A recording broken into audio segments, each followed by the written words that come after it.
Sir আমি লোকেশনে পৌঁছে গেছি, কিন্তু তোমাকে আমি কোথাও দেখতে পাচ্ছি না। ভাই তুমি অনেক আগে চলে গেছো, একটু পিছনে আসো। চলো ঠিক আছে।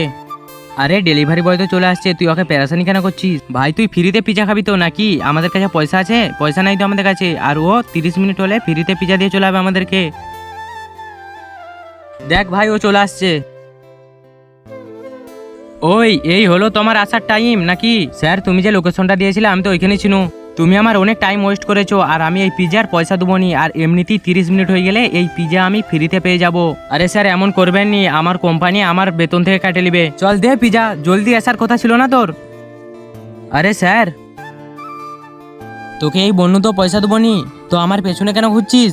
স্যার তোমার পিজাটা 300 টাকা ছিল, আর ভুল করে 100 টাকার পিজাটা তোমার কাছে চলে গেছে। তার আগে যদি শয়তানকে ঘৃণা করে বাবাকে ভালোবেসে থাকো তাহলে ভিডিওটাকে লাইক আর চ্যানেলটাকে সাবস্ক্রাইব করে দাও। না যদি লাইক সাবস্ক্রাইব করো তাহলে বুঝে নেবো তুমি শয়তানকে ভালোবাসো। ভাই আমাকে মাফ করে দাও, আমি তোমার সাথে অনেক খারাপ কাজ করেছি। তুমি চাইলে আমাকে ছোট পিজাটাও দিয়ে যেতে পারতে, কিন্তু তুমি সেটা করোনি। সাহাব আমরা গরিব ঠিক আছে, কিন্তু আমার মা বাবা কারো হক মারা শিখায়নি।